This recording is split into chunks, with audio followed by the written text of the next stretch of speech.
Good morning. Ayin Beis, volume 3. We finished the paragraph on page 1287. Just to sum up,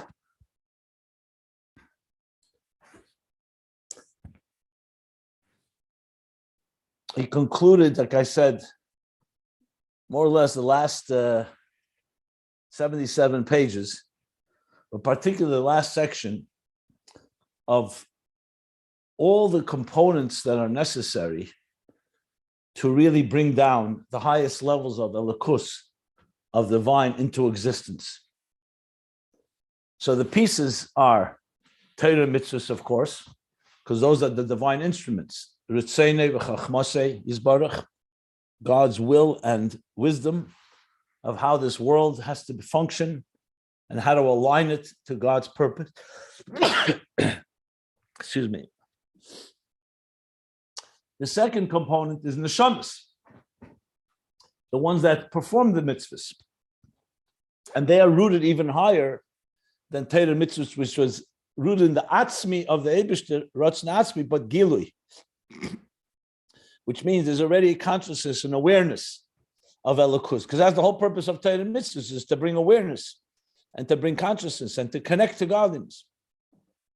Neshamas are like the children, the child of God, and that's rooted in the Hu, that's higher than Shemai. So then the neshamas, when they do the Aved of Torah mitzvahs, not just on a basic level, but Ava Rabba, B'chol Meidecha, B'siris Nefesh, all-consuming love, Simcha Shal Mitzvah, with joy, and included also Kabbalah Sale, where your Kabbalah Sale and mitzvahs, Kabbalah Sale and Torah, where Negele Be'etzem Nafshe, learning Torah is Negele Be'etzem, his very soul, his very life, and Etzem, his core soul. He's impacted and consumed with what he calls here Haratzon Amiti, the Torah, the Ratzon of the Torah. Just to give an example of it from the Rebbe Rashab himself, I want to give an example. Famous story. So in Russia, there were many rabbis, there were many Jews. There were, they say, over 10 million Jews back in the early 20th century, the end of the 19th century. But there were also a lot of challenges. The challenges from Tsarist Russia, the challenges from the Maskilim, the Enlightenment. So the particular challenge coming from Germany and France, especially Germany, was to try to introduce, I guess, secularism into Judaism. And this is a big battle that started already in the time of the Tzemach Tzedek and continued on. So the two, among the hundreds of rabbis, the two main, so-called, I would call them chief rabbis, the two main rabbis were the Rebbe Rashab and Rab Chaim of Brisk, Chaim Halevi of Brisk, Chaim Soloveitchik. And they would have meetings and committee meetings, and where the different Jewish, the Jewish influencers were trying to convince the government to implement certain things, and the rabbis were trying to figure out whether they are good for the Jews or they're going to cause problems and confusion and assimilation and so on. So there's once a meeting, and a suggestion, I believe, came about printing a siddur with Hebrew German. German was considered an aristocratic language. And the rabbis discussed it, and many of them said, no problem, there's no problem. You see, today we have siddurs that are English, Hebrew, and other Spanish, so why not? But then the veto power was left to the Rebbe Rashab and the Rab Chaim. So they turned to Rab Chaim, what does he say? So he said he wants to hear what the Rebbe has to say first. The Rebbe Rashab gave it for a second thought and then said no, he opposes it. When Rab Chaim heard that the Rebbe Rashab opposes it, he agreed with him, and basically the idea was nixed. They vetoed it. Afterwards, Rab Chaim asked the Rebbe Rashab privately, between us, he said, we know it's allowed halachically. You're allowed to print a siddur with a foreign language. So why was the Rebbe against it? So the Rebbe Rashab answered that from his young childhood, he trained his body to the point that when something smacked, something he sensed, intuited, that something was not the way Hashem wants it, his whole body would tighten up. You know, people tighten up when there's something that is bothering them. So by the Rebbe Rashab, it was the God Alakus, Ratzon Amiti of Torah.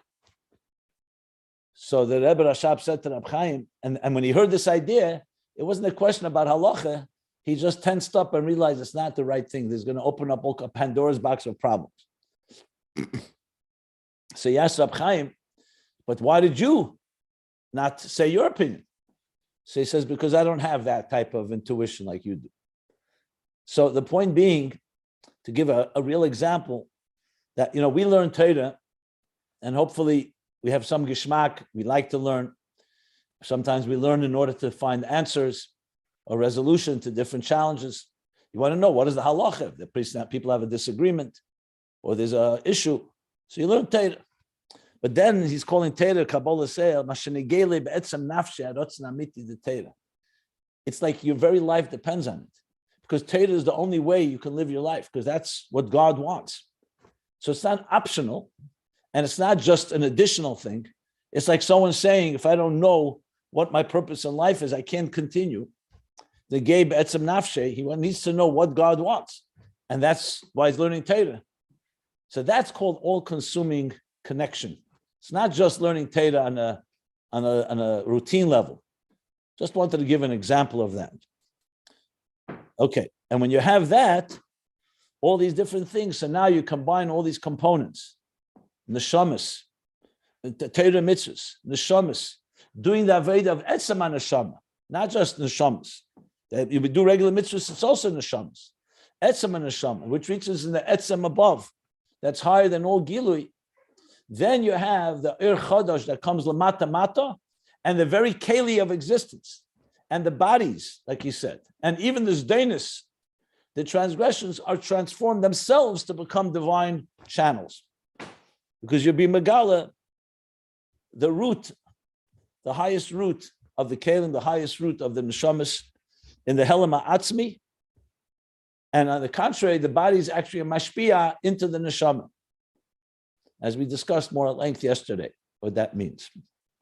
So with that, he ties together everything we've learned. As I mentioned before, yesterday I mentioned, that when you do mitzvahs with kavana, you get the schar in Gan Eden, and Gan Eden atach and Gan Eden elyon. But why does we say schar mitzvah b'hai alma leka? That the schar mitzvah in this world we don't have. There he's talking the ultimate schar mitzvah of this gili ha'atzmi of Yud-K, but even more than Yud-K instead of Mem Tzadik. The level that's higher than Shmoi, which is who, all the way to the Helam of the Eir, to the Helam ha'atzmi, all the way to Yechelis ha'atzmus in the Shmoi HaKol Batzmuseh. And he actually spelled out all these levels. So you have the highest level of Giluyim, you have the Helam of the Gilui, then you have the Helam ha'atzmi, and ultimately all the way to these highest levels of the Shmoi HaKol Batzmuseh, what he called Yechelis.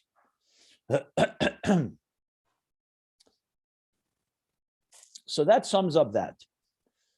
Now he's going to go back to page 1210.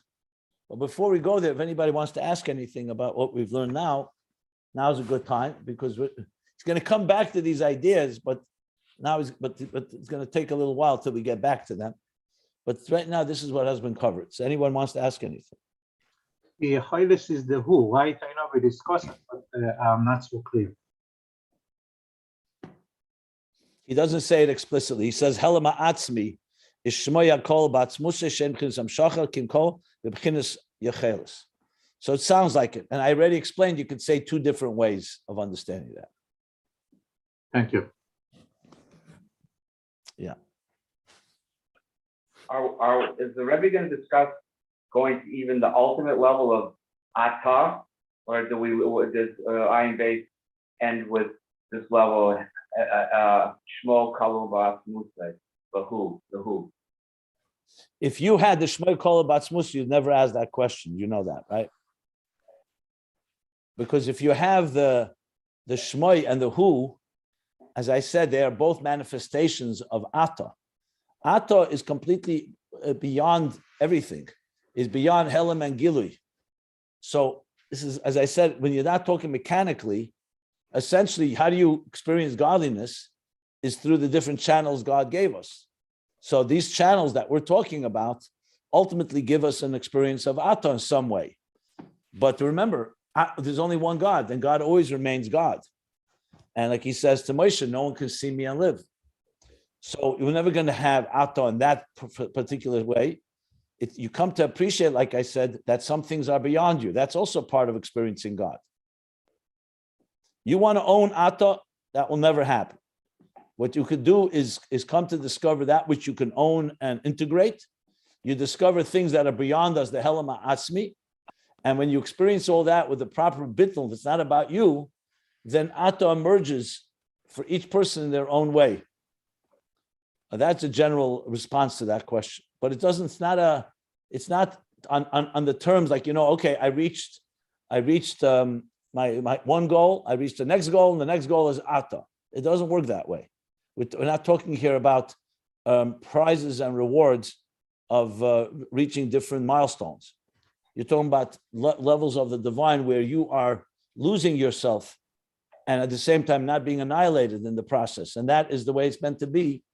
In other words, if you experience Helam Ha'atzmi, you're already experiencing something that's not consciousness. And once you're there, everything changes. You're speaking from the perspective of a yesh in this world that wants to gain as much as you can gain. But the way we come to it is through bittul. And ultimately, these levels lead us to a point, and then you experience alakus. Like he says, Lo yalamdo eidish esrei a person will not teach another, ki kulam yedu esi, lemiktanim v'agdelim. Everyone will know esi, me, atzmus. Miktanim agdelim, there'll be ktanim and gdelim, even then. So clearly there'll be distinctions, but they'll be different, and everyone will experience the Ata in a different way. Whether he'll discuss it directly, he's discussed it throughout the Hemshech Ayin Beis. It's a given that ultimately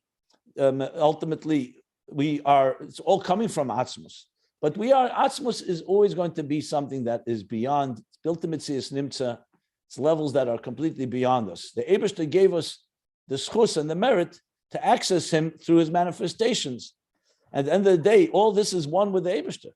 Hu and Shmai are also, Hu means God, and Shmai means his name. So we're not talking about foreign entities. You're having a relationship directly with the Eibishter and the highest levels before the Tzimtzum here. So I think I would work on trying to understand how that applies in our personal lives, in Aveda, and I think once you do that, many of these questions become automatically answered. You're asking it academically, like, can we get there? Like, like almost like these games. I reached one destination, can it now take me to the next? But if you're talking about Aveda, it's a personal experience that every person has to work on wherever they may be. I guess what I'm more asking is that as we discussed earlier in Ayin Beis, that we're really climbing the mountain. We're climbing Mount Everest of spirituality and going higher. So I guess I would rephrase my question this morning would be: is this level that we're talking about on this page Vav, the level of when the Alter Rebbe says, "I don't want your Gan Eden, Elyon. I want to talk to him. I want Dichalein." Is this level Dichalein? Not necessarily. It depends. The only way I could answer that is through Avodah. If you told me, what did you do yesterday and today to reach these levels in real Avodah in your personal life, I could answer that question. I can't answer it academically. I said this a number of times. When you're talking about these levels from at least me, I can't answer those questions academically because that to me is mathematics. I would need to understand for myself, where do I stand in this context personally? And then I could say, this is my B'chol Meidecha. So I think we have to, without that, maybe I'm limited. Maybe someone else could answer the question better.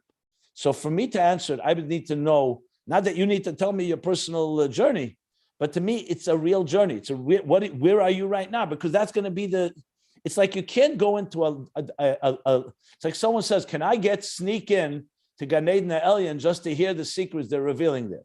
It's not a matter of sneaking in. If you're not worthy, you're not getting in. That's it. It's not like you could, because you're not capable of that. So to be able to relate to these levels, you have to first speak about what are you capable of? What have you done and reached? What price have you paid? What avodah have you done? And I'm sure everybody has avodah they've done. But to me, that's the real ultimate way to answer this question. I can't answer it academically. Because academically, it's what are we talking about? Theoretically, whether a person can experience dichalein, the Alter Rebbe said it. Can you and I experience? Relatively speaking, if you can reach a level where you don't care about reward and you don't care about your benefits, and all you care about is God Himself, and not any of the derivatives and the fireworks and the sizzle and the benefits. So, relatively speaking, to you, that would be a form of dichalein. That could be a form of b'chol meidecha. So if you are in that place, then you experience something. And then in that itself, that's relative. You know, the Alter Rebbe's dichalein could be very different than another, like b'chol meidecha, ma'oid shalcha. Everybody's ma'oid is different. Like everybody's b'chol avavcha, b'chol nafshecha. I know this may not be an answer that satisfies. Yeshiva, we didn't learn it this way. I adamantly cannot relate to the way we learned it as a bunch of technical steps, because I don't see them as technical steps. I see this as a personal journey, and it's the only way I can really speak about it properly. And that's what it comes down to. You know, it's like someone saying, Moshe Rabbeinu, after everything he's achieved, he's finally asking God, show me your face. So someone will say, hey, Moshe said, I want to see your face. I also want to see your face. You understand the joke? Moshe Rabbeinu went through 49 gates of Bina. He reached highest levels of Elikus. And then he's asking the Eibishter, I want to see something I haven't seen before. We have to earn your way before you get to even ask that question. Yet, nevertheless, relatively speaking, we can all talk about something that is beyond us. So I think that's the way I would approach it.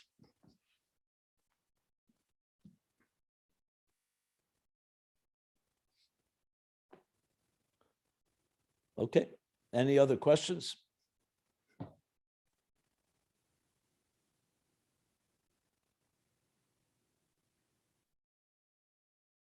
So the new paragraph on page 1287, and he says like this now.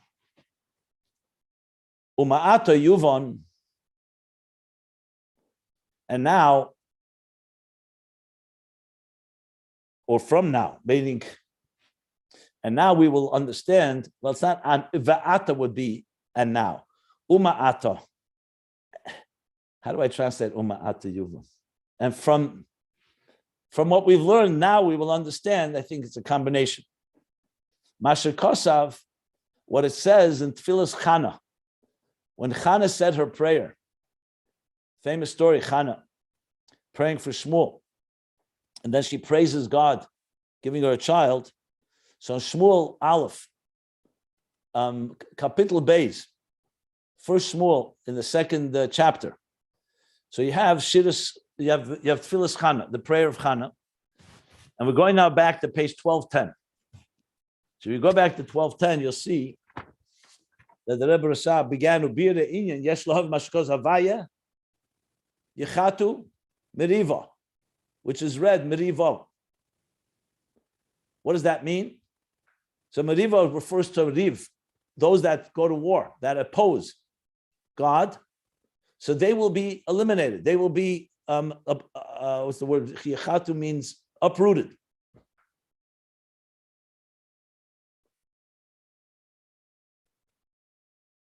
So Merivav would be Loshen Yachid, but you read Merivav, which is like many. And then he continues. Olu b'shamayim, what's the word there? Yeroim, I think. That even when they go to heaven, that's what Rashi says. God will also thunder against them. And then the end of the pasuk, it says, "Vayiten eiz lemalke." Olu b'shamayim yareim. Yareim, like roim, like thunder, yeah. And then it says, "Vayiten eiz lemalke." God will give strength to His king. The yodam kena meshiche, and He will exalt. He will lift up the crown, or the horn, or the kena and meshiche of His anointed one. Because when you anoint someone, you anoint them with the horns. Anyway, that's the pasuk. So if you go back to page 1210, the Rebbe Rashab asked a series of questions, which I want to review before we learn here further. So I'm going to to refresh ourselves, because we're going back literally 77 pages. I'm looking now at page 1210, 1211, with the Rebbe Rashab, after he finished the idea of Ein Oid, that the Helam itself, the Mitzias Yesh, will be Mamish Alakurs, that the Shimu, like he says the line before on page 1210, Hahelam Atzmi, Yibchinis Ervi Gilui, so the Rebbe Rashab Bira Inyan will understand it by explaining this pasuk. And then when 77 pages, we talked about Gan Eden and Elam Haba and Schar, and then about Mutfa Murgish Muskel, and brought it all back to B'chol Meidecha and what we're learning, what we just learned about Neshamas and Mitzvahs and that whole process. And now he's taking us back to that page 1210. So I want to go over the questions, or at least more, so we'll know, because this is exactly, this is continuing for he left off on 1211. Okay? So let's go back. And I'm not going to read the whole thing inside. I'm just going to sum up what was said then, so to refresh myself and all of us. So the Rebbe Rashab asked, but Tzarich Lahavin, Chibura Inyanim Zelazah. What's the connection between the first half of the verse and the second half? One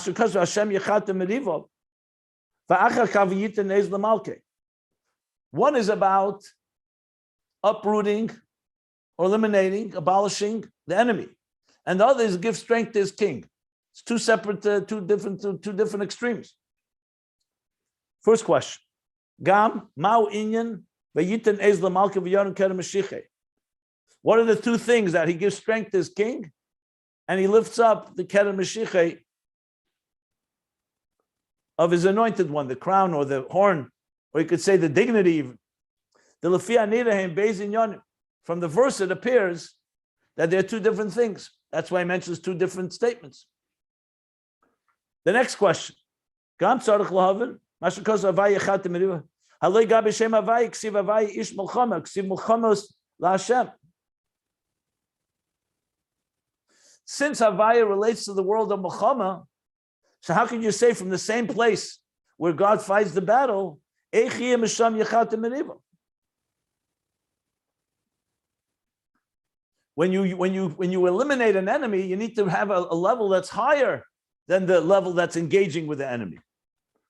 So here you use the name Havaya, both in the context of fighting the war, and also Havaya that eliminates the enemy. That's the next question.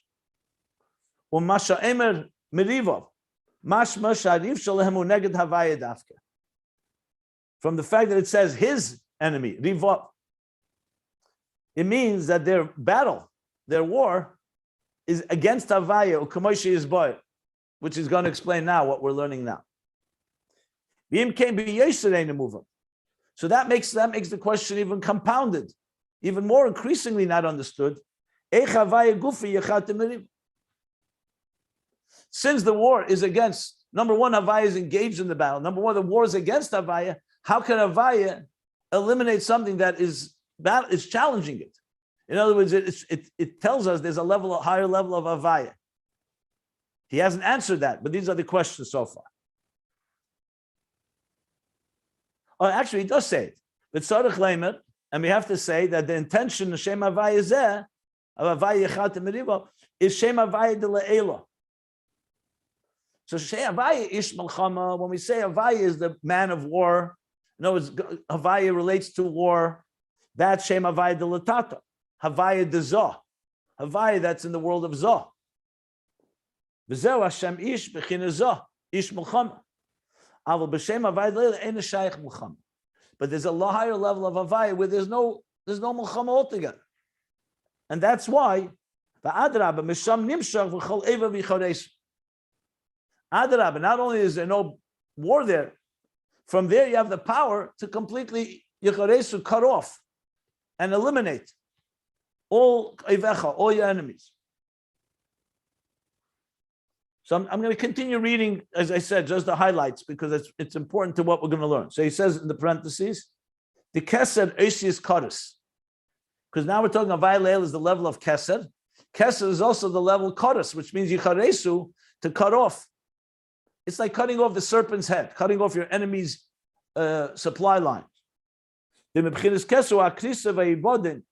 from Keser you have this Havaya Delel, the power to cut off and to eliminate and destroy. Ibodim means ibud, to completely eliminate.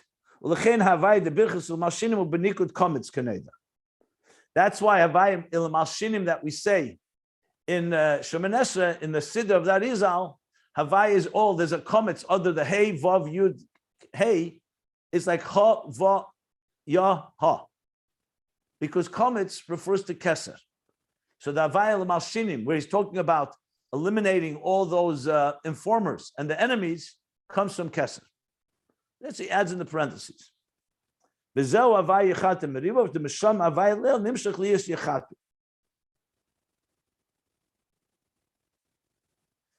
but he still has to, as it says in the parentheses, but still we still ask the question, doesn't it say Merivov that this is his enemy? They're not just against the lower Havaya, they're against the higher Havaya. And nevertheless, Havaya eliminates these enemies. He said that will be explained.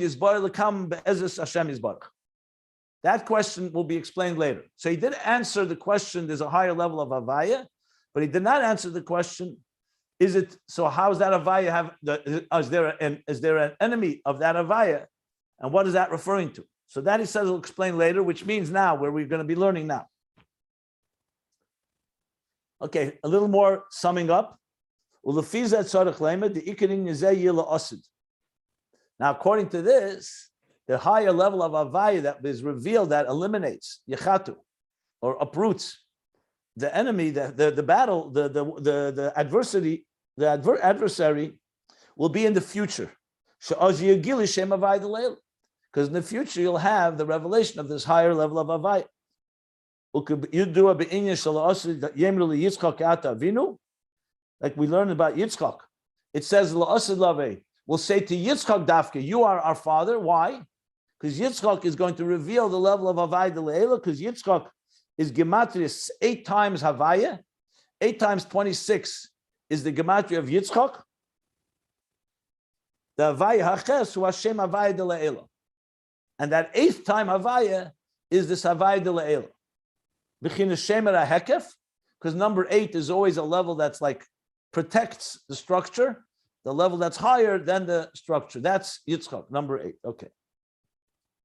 And that's why the kinnur, the harp, or the lyre of the Beis Hamikdash was 7 chords, 7 strings, and Yemei Mashiach, it'll be 8 strings.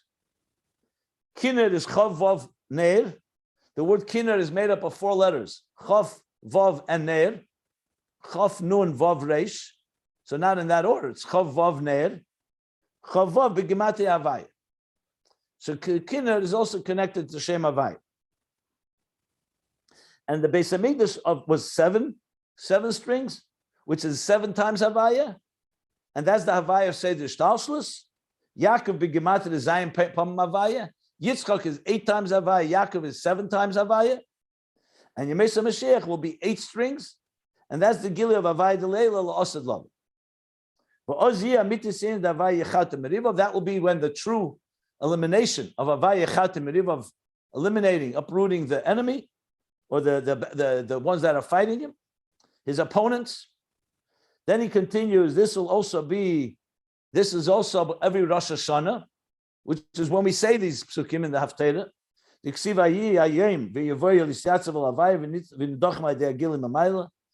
Rosh Hashana is the Gili of Shem Havaya. So we have a taste of this on Rosh Hashana. And that's why there's the forgiving of sins on Rosh Hashana and Aseret Yimei Tshuva. Ki imcha haslicha Shem Havaya shalamayla mishtalshlus, that gives us the ability to atone and forgiveness of all sins, because it comes from a level that's higher than ishtalshlus. Like we learned here somewhat about tshuva. Okay. And that's Tikku B'Chedesh. Shefer Gili Chodesh Shalamayla Ma'er D'Seder Ishtalshlus. So you see the language that we already gotten used to now, that this is a Gili Tikku B'Chedesh Shefer. Why is B'Chedesh? Also from the word Chidush, because in Rosh Hashanah you have a Chodesh that's higher than the cosmic order. And But Kesa, it's concealed in Rosh Hashana and comes revealed in the schach of the sukkah. And that's why also on Sukkot, all mekatrigim, all the avenging, the complainers, mekatrig is the people who are the prosecuting angels, so to speak, are all pushed aside. So now, the end of this paragraph goes like this.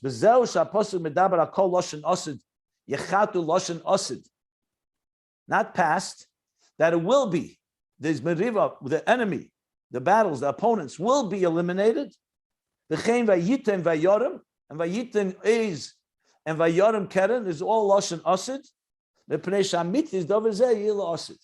Because this verse, its true manifestation will be fulfilled in the future. And that's why it says by Al Molek, Moche Emcha, the Pirish Emcha ba'atzmi dafke. Moche Emcha. Yeah. Because when you say Timcha Zecher Molek, that's for the person, it's a command, you shall erase. Sha'odam yimche ba'vedose. V'hurak b'klippas HaMolek shemetachas HaShemayim. Eimer, when you say Emcha, Lashon Osid, shezeh yila Osid dafke. Ba'atzmi dafke. In other words, what God will ultimately eliminate Amalek, not just what as much as we can do down here on earth, that will be in the future. And the same thing is Yechat Meriv of Ikarin Yila Osid dafke. But then he concludes with a question. Ach lechere eina muvan. I'm on page 1211 now. But seemingly it's not understood. Sharil Osid Oz Epech El Amim Sofa. It says in the future, all the nations will be transformed. That's even more, because they'll be transformed more than just sheyizbatlu. Not just they'll be eliminated, they'll be transformed. When you say up epich, the ra will be transformed. That's the achievement of La'asulavi. That says by Bilam, that not only God didn't listen, but also he transformed the curses into blessings. Nevertheless, the Rebbe Rashab qualifies, nevertheless, Yechatu is higher than Lo Yova by Bilam. But bottom line is, so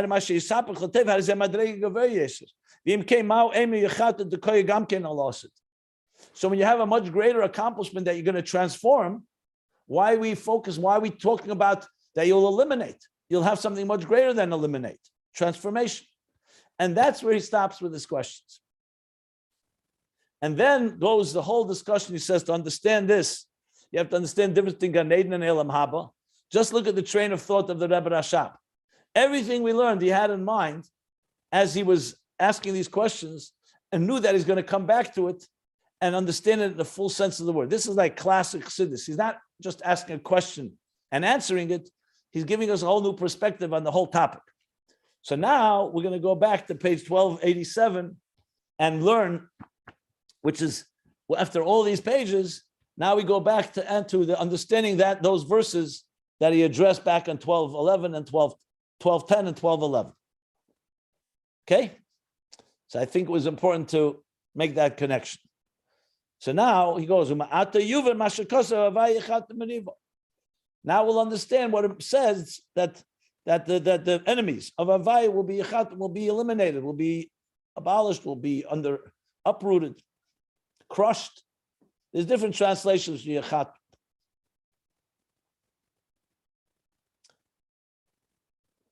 Just for the record, if you want to know, there's a Maimer, this Maimer, Havaya Yechat Meriva, is a Hemshech Rosh Hashana, Tov Reish Peites, and Tov Shin Vov, which is reprinted, that the Frierdiker Rebbe has a whole flow of Maimarim that are literally word for word from this part of Ayin Beis.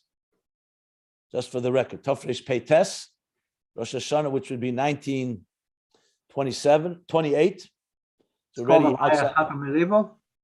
Yeah, that's what it's called. Yeah, the Hemshech Rosh Hashana begins at Vayichat Meriva. And then Tov Shin Vav, it was reprinted from Tov Reish Peites. It's a whole Hemshech. It goes a good 40, 50 pages. I'm going to look at it. Reprinted? The Rebbe didn't say Mamorim then, the Frierdiker Rebbe in Tov Shin Vav? After Tov Shin Daled, more or less, the end of Tafshin Daled, they started printing my modern from previous, he stopped in those years. I don't know exactly when, but approximately Tafshin Hey, I think was the end of my modern, saying my modern. So the Rebbe Rasha, the Friedrich Rebbe would write my modern. And sometimes what he said was to take a hemshel that he did. Like for example, Bosel Legani Tafshin Yud is actually the Maimonim of Boy and Beshalach in Tafresh Pei Gimel. And that was not printed before in Begimel. Well, we didn't know it before, but now we have it. You could see it. The 20 Prakim of Bosel Legani is for Maimonim back from Tafresh Pei Gimel. Yeah. Okay. So now he says, "V'tchila tzarich lahavin inyan meriva." Friedrich Rebbe gave out the Bosel Legani for Tafshin Yud. The Friedrich Rebbe said to print it on that day, right? In Yud Shvat Tafshin Yud. The pastors, he gave out those maimonim. They couldn't trace him. The Rebbe did it, but the Friedrich Rebbe was involved. Yeah. Rebbe said, "Al pi pkudas Ma'il Chami Admor." Yeah. So now let's go. Mata yuv mashkas Havaya chat merivov. V'tchila tzarich lahavin. We have to first understand inyan merivov. What is this merivov? What is this? These opponents, these enemies that are fighting you, fighting God. Eich shaykh merivov im shem Havaya. How is it possible there should be a battle with Shem Havaya? Like we learned back in page 1210, how could there be a battle with Havaya? Havaya is above it all.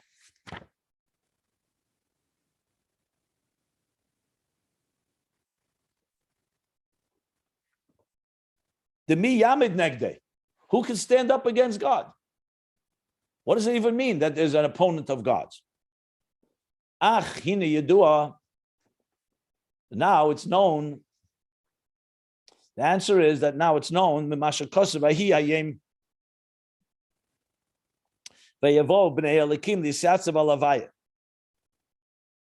is from Iyuv, right? Yeah. That came a day, and you have a Bnei Elikim, which is usually calling the avenging angels, the angels, Lisyatzav Alavaya, to stand before God as prosecuting angels to make a case and prosecute the sinners. Maybe al Havaya against. Yeah, well, he's going to explain. Shezeu b'yem dina rabba the Rosh Hashana. What is the meaning of this? They're standing up against Havaya. That this is in the Yom Dina Rabbah. This is the day of great judgment of Rosh Hashana. Shebchines koyach midas hadin. That the power of the judgment of the attribute of judgment misyatzav neged midas harachmim. It rises up and challenges the midah, the attribute of compassion. So, if compassion argues, let's have compassion and mercy. The midah sadin Rosh Hashanah is a yom din rabbah. No, we have to stand in judgment. V'hainu, and what does that mean? V'hainu, v'pnei stalkus b'chinas habina mahamidas, and that's due to the fact that bina is removed from, so-called recedes from the level of midas, emotions. So Meseder b'chinas hadin, that causes that the din, the judgment, becomes awakened. Simply put, when a person allows their mind to control their emotions, they won't be judgmental. But if the mind suddenly recedes and you allow yourself to become, the midas become powerful, and you see something that's bad, something that seems negative, you go into midas hadim, will be awakened. Ki bebina hu is galus atik. And the reason for that is because in bina is the revelation of atik. Like we learned earlier, in his barley il zeh b'chinas primis bina. This is the inner dimension of bina. Shemeir ba b'chinas atzmus ein sof kumay b'primis chachma. And it radiates the core of Ein Sof, like it is in the inner dimension of Chachma. We're talking about Bina, not as it relates to emotions. Bina in its full glory, its total power. But in Rosh Hashana, oz mistalkim b'chinas hamoichin dezah. The Rosh Hashana, because it's like a renewal of the whole year, the energy that was there the last year recedes. And as a result, the moichin recedes from Zah, shezein b'chinas dormita dezah kaneda. This is called the slumber, or the comatose state of Zah, that it goes into a certain slumber. Like the Alter Rebbe explains in Simin Yudalid, in Ageres HaKedesh, he says, it's from the Arizal, that when the year ends, he asks the question, why does it say, that the eyes of God are upon it, Israel, from the beginning of the year to the end of the year? If it's from the beginning to end, just say Kol Hashana. Why do you have to say beginning to end? And the Rashis, he explains, is missing the Aleph. Rashis is Resh Aleph Shin Yud Sof, and he says it's without an Aleph. Why? Because every year, the energy of the past year recedes. It's like going to sleep. And it's anticipating its renewal. So the Hashana, the energy goes back to its source. And when we daven and do tshuva and all the tefillas and the Kiyah Shofar of Rosh Hashanah, we draw a new Er Chadash, a new energy that was never there before. But step one is the recession or the receding of the energy. That he calls in Kabbalah Dormita de Zah. Zah goes in the form of Dormita, is like Shina, form of sleep. Meaning the energy is on low burner, going back to its source. So it's just the minimal.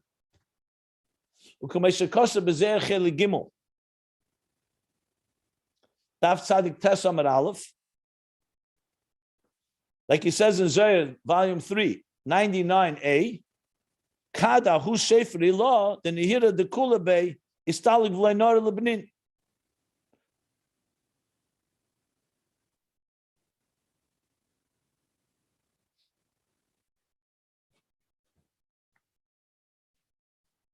So when there's the shefer elah, the higher shefer, which radiates to everyone, that's great. That's when the shefer blown. But before that, he says Be Istalik v'loy noyer libnin. First, it goes into a state of istalik, istalkus, concealment, and does not radiate libnin to its offspring, to its children, to the midas of Zah, basically.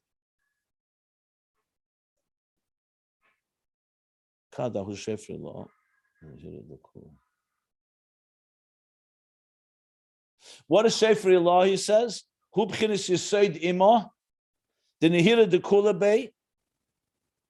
That's the level of yisoid of bina. Okay, that radiates the kula and radiate the nihira, the kula bay. I'm sorry, the nihira, the kula bay, b'chinas moichin de gadlus. That's the level of moichin de gadlus. Like I said, when you have moichin de gadlus and it's controlling the midas, you don't have din. You have the mind that has atik in it, that has compassion. Istalig v'lei nor lebnin. That and then when that's removed, then it's not radiating to the benin, to its offspring, to its midas, to the benin, which are the sons, the children. That's what happens in the Rosh Hashana before Shofar. Because of a Ramaz, the Ramaz writes the Oz Zoh hu b'chinas yenika levad. When this moichin de gadlus of Yesod Ima is istalik, then you only have yenika levad. Remember, we spoke Ibra yenika moichin. Yenika is just nursing. It's just a very narrow flow of energy. The nizbar le'il shezel b'chinas murgish levad. We learned earlier that there's mudve, murgish, muskel, and yenika is level 2. It's only murgish. You don't have moichin. You don't have muskel. You don't have the full cognitive. It's like still a childish type of emotion. And that's why children can easily get flustered and emotional about things and have tantrums. The katnus. This is a state of sleep and immaturity. And when that happens, the din emerges. That's why you become far more judgmental, and the power of din has a place to enter when there's diminished state. And that's why we come now and blow shofar. to awaken. It's a wake-up call. Like the Rambam writes, Uri Yesheni Mitar Damaskan.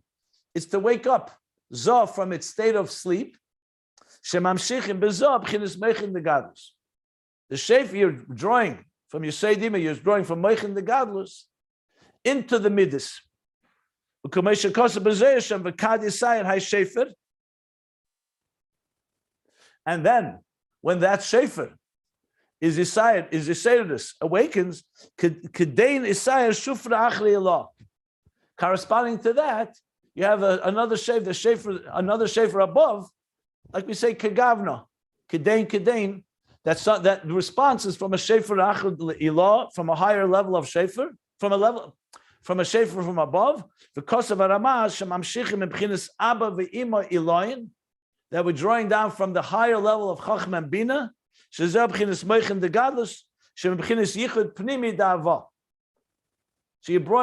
down from the mature mind, the yichud pnimi. Remember, we learned about that at length. The inner yichud of Abba v'Ima as they gaze at Arich and Atik.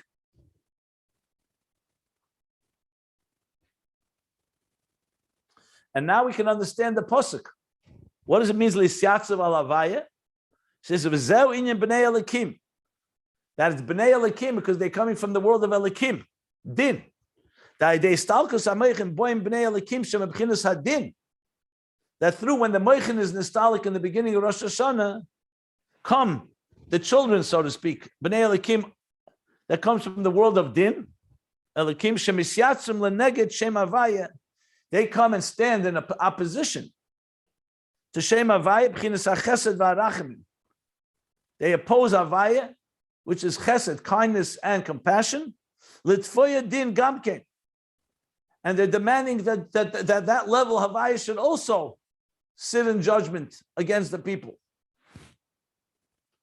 V'yovei gam ha-sotan b'teicham, and also the Satan, as he explains in the book of Iyuv, also comes among them. He's also here. Not Havaya will participate against Havaya. But no, litfoya din gamke. They're demanding that from Havaya, there should also be din. What's Gamken? L'tfoya din Gamken. What's Gamken? Not only it should be Chesed Rachmim, but it should be also din. I think he means that Chesed Rachmim should also, yeah. Good. V'yovei gam ha-sotan b'teicham, shu b'chinas gvuris koshes. So what's the Satan? The Satan is even more intense judgment. Gvuris koshes, very severe judgments. Let me just see one thing here.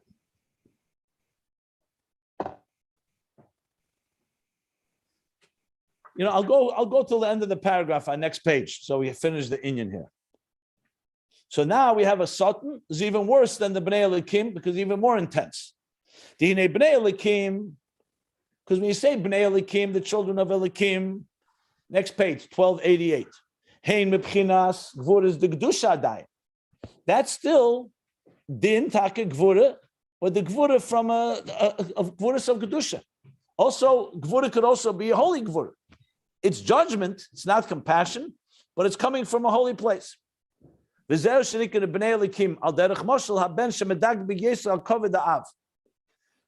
called Bnei Elikim. Why? The children, like a son, for example, that's very medagdik. He's very careful to protect the honor of his father. So, for example, if somebody insults his father, or somebody in some ways defying his father, the child, Bnei Elikim, are protecting him. So it's a gvura of gedusha. It's coming from a good place. Like if somebody transgresses against God, so the Bnei Elikim will then demand judgment. Like the children that are very makbid b'yeser, medagdik b'yeser. They're very careful. They're very a lot of what's the word? The medagdik. They're very meticulous. Al kovid a'av. K'moy kein Bnei Elikim hu shemedagdikim b'yeser al heder aveidah v'amshachas ha'eres al yidei mitzvos. Same thing with Bnei Elikim.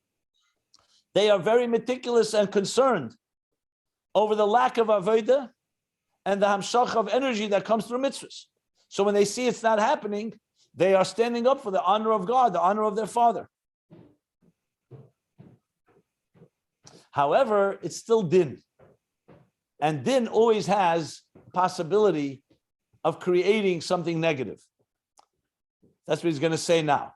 You'll see, for example, one of the reasons you have to be very careful when you discipline someone, even if it's for a good reason, because discipline sometimes can lead to things a lot worse. And due to their judgment, because they're being very careful, from that is derives. Mistaifa means like branches off. From that can spill over into very intense gvura. The Rebbe once told somebody, a principal in school, that today there's no longer touching a child. You don't hit a child. And when he asked the Rebbe, well, we know it says,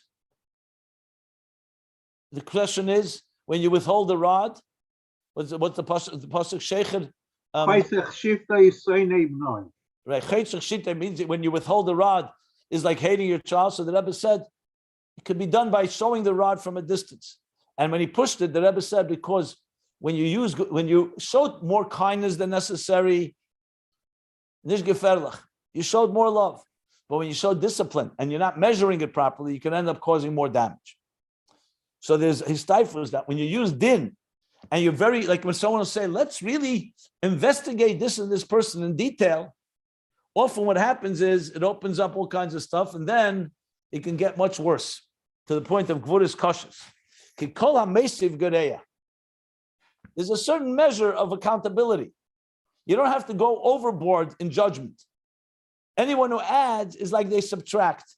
Even though it's kedusha, from their overzealousness and their over meticulousness in judging, mistayev gvuras kashas. From that is an outgrowth. Mistayev extends harsh judgments. Like you see, I remember a situation once. I was asked to come into a school was dealing with some children some students, I should say, who had cut school. They were making trouble. And they wanted to throw them out as a lesson.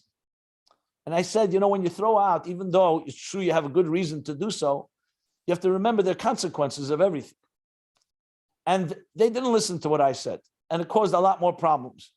Years later, besides the fact what happened to some of these kids, one of the principals who had spoken to me said to me, I didn't understand at the time. And it wasn't because I was being liberal or just forgiving, because you have to be careful when you start throwing people, when you start being very gvura, even if it's coming from kedusha. There's always this unique, like he calls it, stifus gvuras kedushas, kashas, kalam mesiv gereya. That doesn't mean we shouldn't have discretion and accountability. 60 years ago in Lubavitch in Din, Bedford and Din, there were boys that were really bad. And the yeshiva decided to kick them out. So the Rabbi asked, they want to know the Rabbi, are they going to put on feeling after they will be kicked out? The Rabbi did not want they should be kicked out. Right. So now he says, and this level of gvuras kashas, b'nei elikim, begins in kedusha, but it's too much. And from that comes the sotn, shezeh anikra sotn shebegematria nochash. Nochash ayin hey. So it's a nochash is sotn 359, 300. Imakelel, no, not ayin hey, imakelel. Nochash, serpent, is 358. Sotn is 359. So in gematria, sometimes you say that you also add the koilel, which is you add a number 1 that encompasses the whole word. So nochash ima koilel means 358 plus the koilel, the one that encompasses the whole word. So sotn is gematria. What? Ima koilel, I think, means it's one word. So add the one. It's one word. Yeah, it's one word.